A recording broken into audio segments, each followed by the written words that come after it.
Ayun yung pupuntahan namin. Mr. Puffs. Ako, teka, magulo. Marumi rin yung sa ano namin, harapan. Dessert bar. Try natin yan.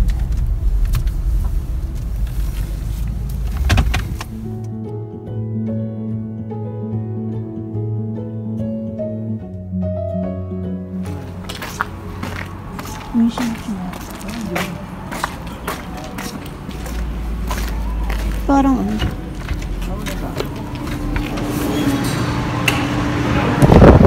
Ano? Mr. Puffs. That's everything? It's gonna be $8.35. Can I get a name for the order? Eileen?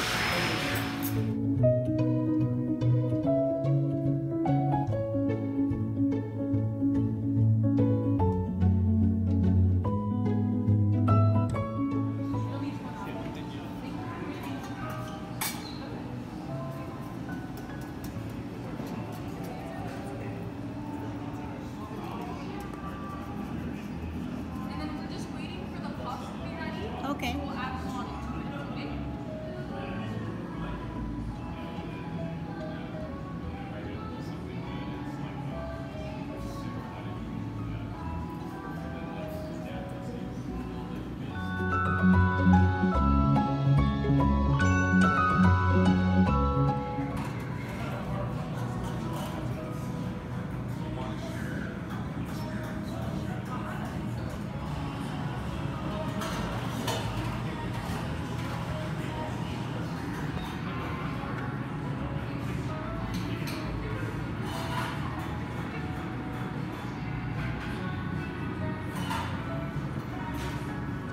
Not so much of the sweet of the white.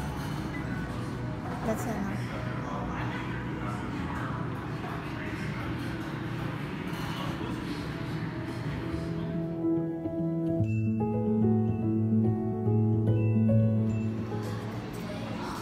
Yung ice cream tikman natin. Ay, meron palang ano, tugtog.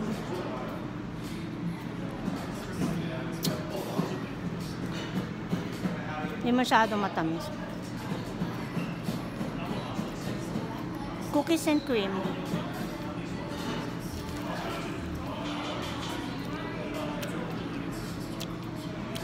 Masarap kahit kaya matamis. Kaya masarap. No?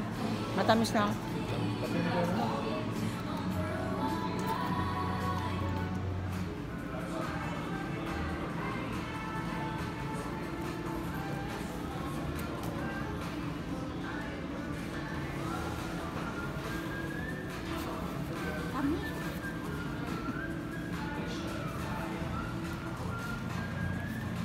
Ito masarap. Pwede na yung walang ano, toppings. Hindi ko pa nga pinalagay lahat.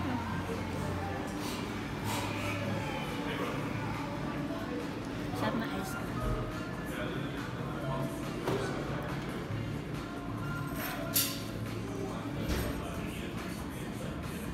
Ay, ito gusto ko. Nasa iba.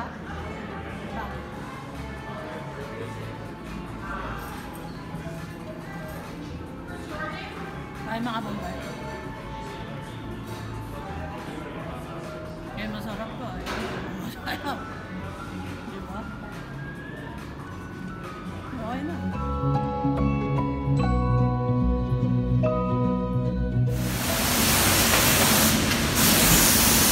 Car wash muna kami. Mga yelo, kumakas.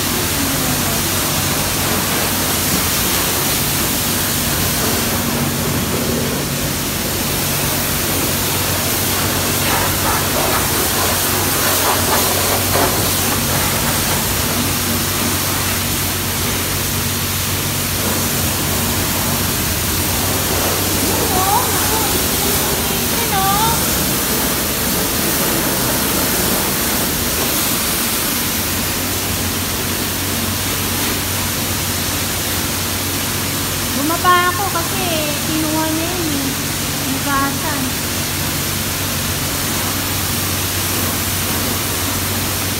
Dahil na maligo oh.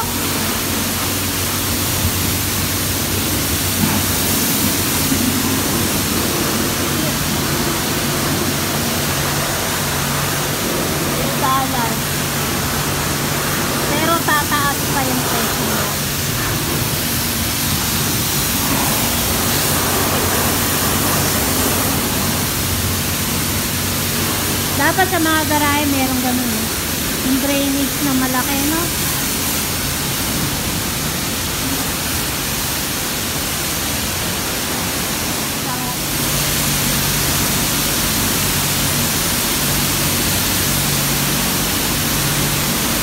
Pagitan lang ganyan, no?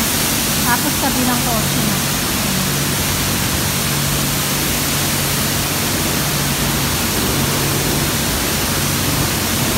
Ito na sa bahay, kararating lang.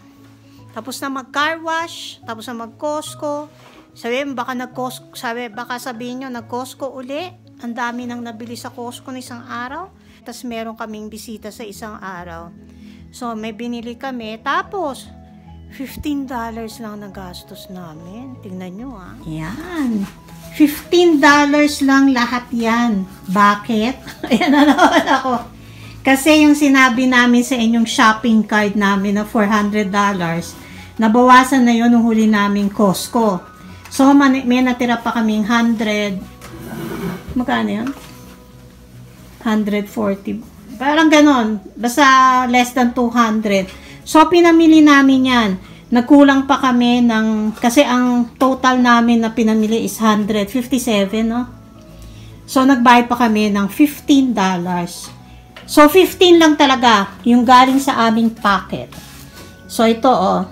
Meron kaming buti sale. Hindi namin binili isang araw. 12 rolls na malalaki na paper towels, oh.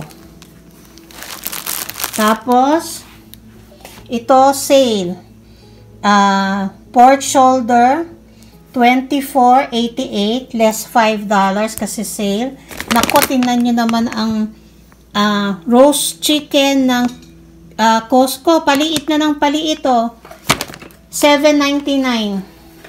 Tapos, ito yung masarap na strawberry. Bumili ako nung last time.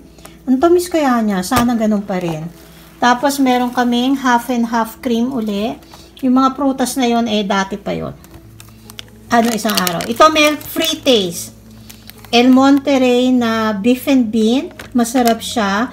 Pero ang taste niya is more on the bean side. Hindi masyadong lasang beef. Pero masarap na siya pag ininit. Pwede rin siyang baunin ni husband sa Starbucks.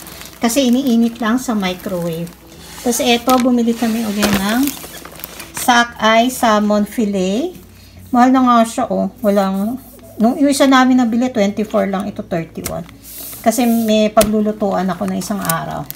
Tapos ito, ang aming food film. Yan. Hindi siya sale, pero binili na namin. Kasi paubos na yung aming, 22 yata yan. Yon ang aming $15 worth ng grocery. O, diba? Pero ubos na yon. Last na yon. Eto, kararating lang namin, magmimerienda daw muna siya. So, meron kaming ganyan, panini na dati pa to na binili namin on sale. So, ang laman nito, bali pandesal with cheesy. Nabili ko nga pala to, sale. Bali 6 pieces. Isa lang yung medyo maliit, pero more than isang tangkal pa rin yan, ha. The rest is talagang malaki. Yan. So, meron siyang konting brown lang dito, pero hindi naman siya yung brown na matigas, ay malambot. Matigas siya, so hindi naman to yung sira. So, lahat to ay $2. Diba? Maprito-prito. Tapos, pwede ko nang bake yung iba, tapos itago ko sa freezer para sa torta naman. Pag mga ibang araw, walang mailuto. Ayan o, yung parang brown. Pero okay lang ito. Saan ka naman makakuha po $2 na ganito, diba? Galing kami sa baba. Pero nyo, 9:45 na ng gabi. Ngayon na doon yung order namin. Eto order namin. Kasi nga, inabot kami ng anong oras dahil nga galing pa ng north yung order from Redbox. So, this is puto bumbong with leche flan. Flat na flat yung puto bumbong nila. Oh. Maganda sa picture. Tapos, ito yung original lang na puto bumbong. So, titikman na namin. Kasi matagal ko na itong gustong tikman. Restaurant sila, pero ang layo kasi sa amin. So, buti na lang meron silang pasabay. Kung sino daw gustong magpasabay kasi meron silang dineliveran dito. Ayan. Matutulog na lang, kakain pa. Try ko muna ang original. So, ito yung, hindi ko na ininit ha.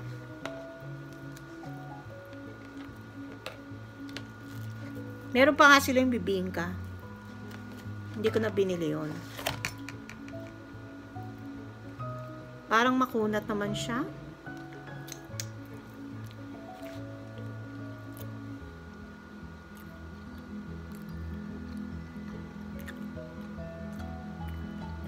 Masarap naman.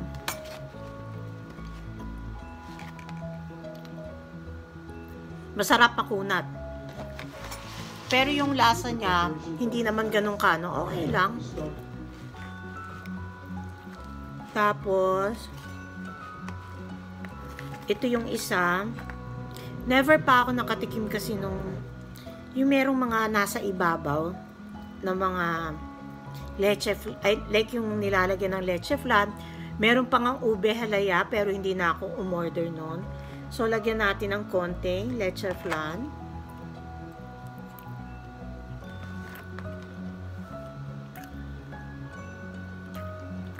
Tapos yung leche flan. Okay na siya kasi makunat yung kanyang puto bongbong. Siyempre hindi ito yung original puto bongbong na medyo naano mo yung mga ano to? Mga butil-butil na parang, di ba?